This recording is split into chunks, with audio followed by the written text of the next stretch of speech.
4 కీలక అంశాలపై తెలంగాణ కేబినెట్ చర్చించింది. పీసీ ఘోష్ కమిషన్ రాసినటువంటి లేఖపై సుదీర్ఘంగా చర్చించింది కేబినెట్.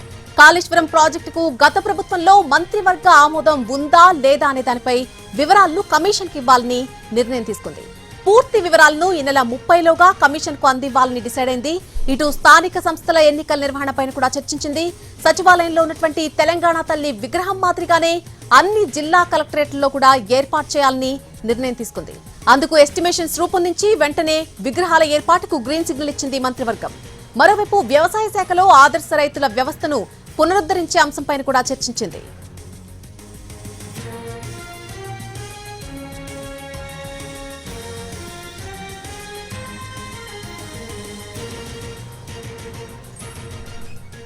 ఈరోజు తెలంగాణ కేబినెట్ సమావేశం జరిగింది. ప్రధానంగా 4 కీలక అంశాలపై తెలంగాణ కేబినెట్ చర్చించినట్టుగా తెలుస్తోంది. ఈ 4 కీలక అంశాలకు సంబంధించి పూర్తి అప్డేట్ మా ప్రతినిధి సుధీర్ అందిస్తారు. సుధీర్,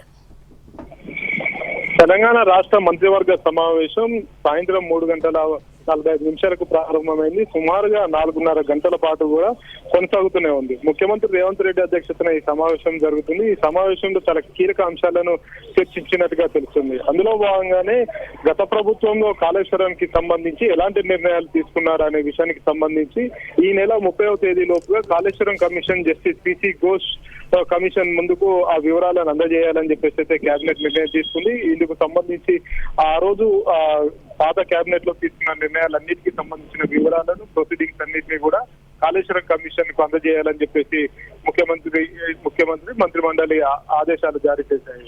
వీటితో పాటుగా ఇతర అంశాలైన ఆదర్శ రైతు వ్యవస్థను మళ్ళీ తీసుకురావాలి, పునరుద్ధరించాలని చెప్పేసి కూడా కేబినెట్ నిర్ణయం తీసుకున్నట్టు కూడా తెలుస్తుంది. గతంలో ఆదర్శ రైతు వ్యవస్థ కొనసాగింది. ఇప్పుడు ఆదర్శ రైతు వ్యవస్థ ప్రస్తుతం గడిచిన 17 నెలలుగా అయితే లేదు. కాబట్టి మరొకసారి ఈ వ్యవస్థను తీసుకురావాలని చెప్పేసి అయితే కేబినెట్ నిర్ణయం తీసుకున్నట్టుగా కూడా తెలుస్తుంది. అందులో భాగంగానే ప్రభుత్వానికి, అధికారులకు, అదే విధంగా కింది స్థాయిలో ఉన్న గ్రామాల్లో ఉన్న రైతులకు అనుసంధానకర్తలుగా వీరంతా కూడా పనిచేస్తారు ఆదర్శ రైతులు. ఇవే కాకుండా ప్రస్తుతం తెలంగాణలోని సెక్రటేరియట్ లో నెలకొల్పిన భారీ తెలంగాణ తల్లి విగ్రహం ఏదైతే ఉందో ఆ విగ్రహ నమూనా తోటే మిగతా అన్ని జిల్లాల్లోని కలెక్టర్ కార్యాలయాల్లో తెలంగాణ తల్లి విగ్రహాన్ని నెలకొల్పాలని చెప్పేసి కూడా ఆదేశాలు జారీ చేశారు. ఇవే కాకుండా స్పోర్ట్స్ న్యూ పాలసీ ఏదైతే ఉందో క్రీడా పాలసీకి సంబంధించి అందులో చర్చించినట్టుగా కూడా తెలుస్తుంది. మరొక వైపు హ్యామ్ రోడ్లు ఏవైతే ఉన్నాయో గ్రామీణ ప్రాంతాల్లో తలపెట్టిన దాదాపుగా 6,000 పైచిలకు కిలోమీటర్లలో ఈ హ్యామ్ రోడ్లను నిర్మించాలని చెప్పేసి తెలంగాణ ప్రభుత్వం భావిస్తుంది. గ్రామీణ ప్రాంతాల్లో రోడ్ల అభివృద్ధి కోసం ఈ హ్యామ్ రోడ్లను నిర్మిస్తున్నారు. ఈ హ్యామ్ రోడ్ల మీద కూడా గత కేబినెట్ సమావేశంలో కూడా సుదీర్ఘంగా చర్చించారు. మంత్రి కోమటిరెడ్డి వెంకటరెడ్డి దీనిపై కేబినెట్ లో పవర్ పాయింట్ ప్రజెంటేషన్ కూడా ఇచ్చారు. అయితే దీనికి సంబంధించి గతంలోనే మంత్రివర్గం ఆమోదం తెలిపినప్పటికీ కొంత దీనిపై భిన్నాభిప్రాయాలు వ్యక్తమైనాయి. దీంతో మరొకసారి ఈ రోజు కేబినెట్ లో కూడా ఈ హ్యామ్ రోడ్ల నిర్మాణానికి సంబంధించి చర్చ జరిగింది. అయితే హుజూర్ నగర్ కు సంబంధించి హుజూర్ నగర్ లో ఒక లా కాలేజీకి సంబంధించి దాని అడ్మిషన్స్ ను కూడా ప్రారంభించాలి అని చెప్పేసి కూడా ఆదేశాలు జారీ చేసినట్టుగా కూడా తెలుస్తుంది.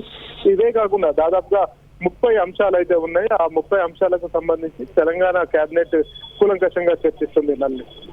Right Sudheer, thank you for the update.